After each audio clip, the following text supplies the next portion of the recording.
Halo, selamat malam. Perkenalkan, nama saya Rahmat.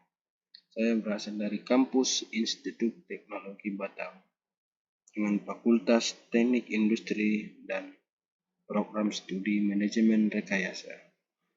Pada kesempatan ini, izinkan saya mempresentasikan tugas mata kuliah Strategi Pemasaran dengan judul Orders Pipe Purchase. Dalam sejarahnya, penemu Porter Pipe Purchase adalah Michael Porter, seorang dan yang pertama mengemukakan Porter Pipe Purchase. Penemu lahir pada tanggal 23 Mei 1947 di Ann Arbor, Michigan.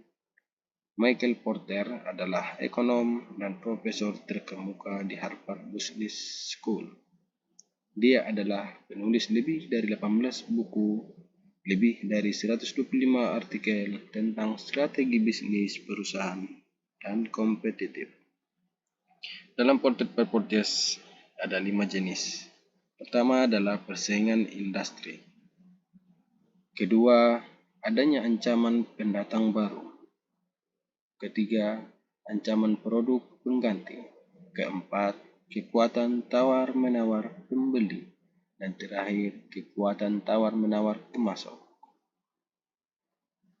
Pertama, kita akan membahas dalam segi persaingan industri, baik itu di industri manufaktur, peralatan elektronik, dan di jasa ada jasa transportasi udara. Dalam industri manufaktur peralatan elektronik, persaingan kompetitif dalam industri peralatan elektronik relatif tinggi. Hal ini disebabkan oleh beberapa faktor antara lain.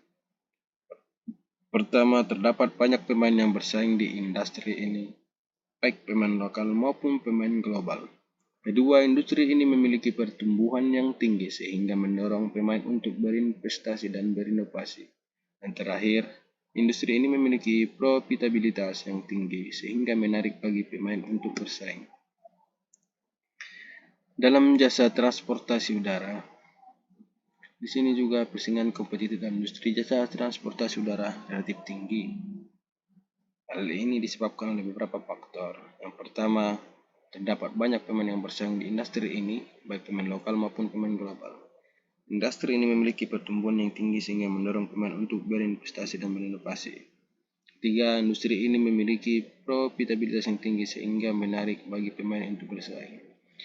Jadi dalam kedua jasa transportasi udara dan elektronik itu sama-sama memiliki persaingan yang cukup sama dalam permasalahannya.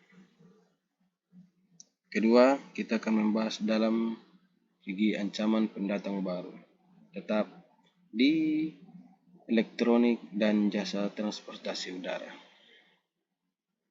Dalam peralatan elektronik, tidak ada hambatan masuk yang signifikan sehingga pendatang baru dapat dengan mudah memasuki industri ini.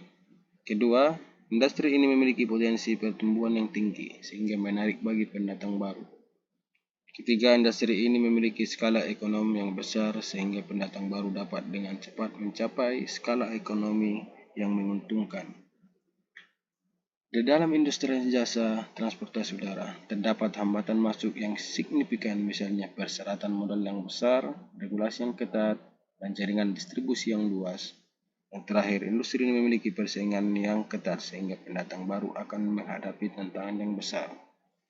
Dari kedua ini ada segi perbedaan daripada yang pertama yang sama-sama memiliki cara-cara.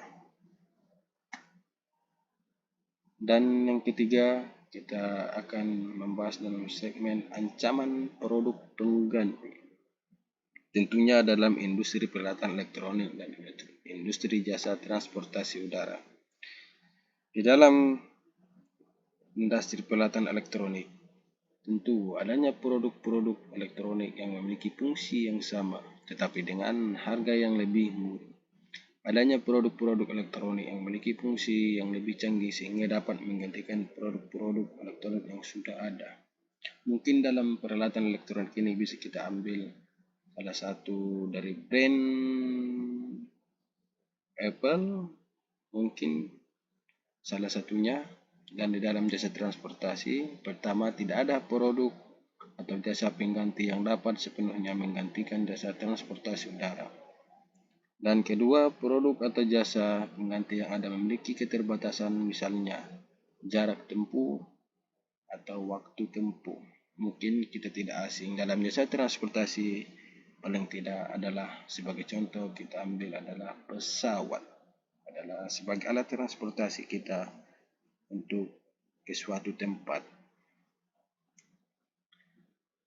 Dan yang keempat, kita akan membahas tentang kekuatan tawar-menawar pembeli dalam industri peralatan elektronik dan jasa transportasi udara.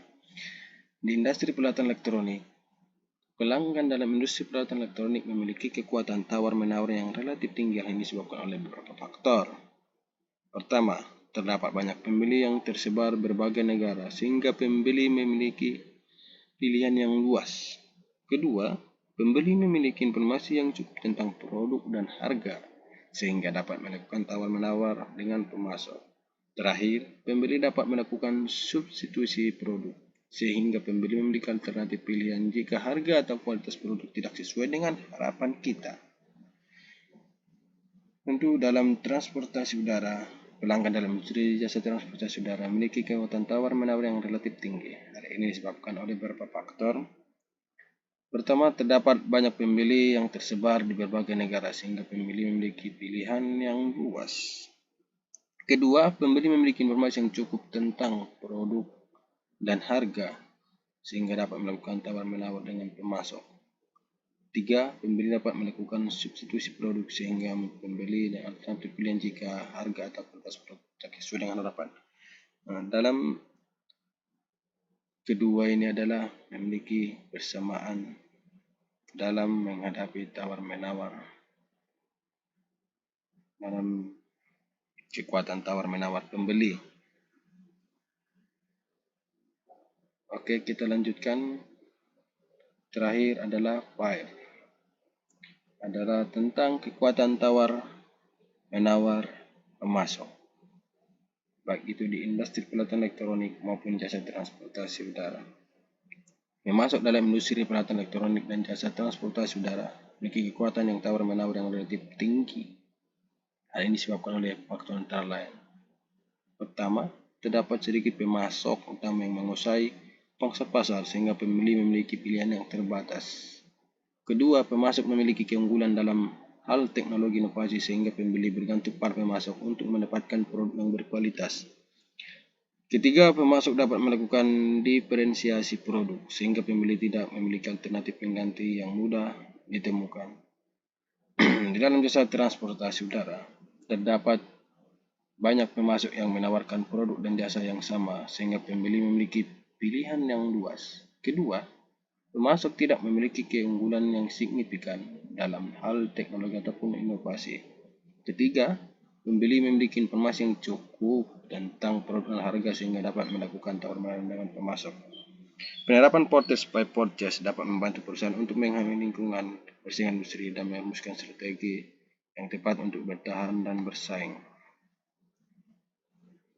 Mungkin sekian presentasi dari mata kuliah strategi pemasaran tentang 5 Portes.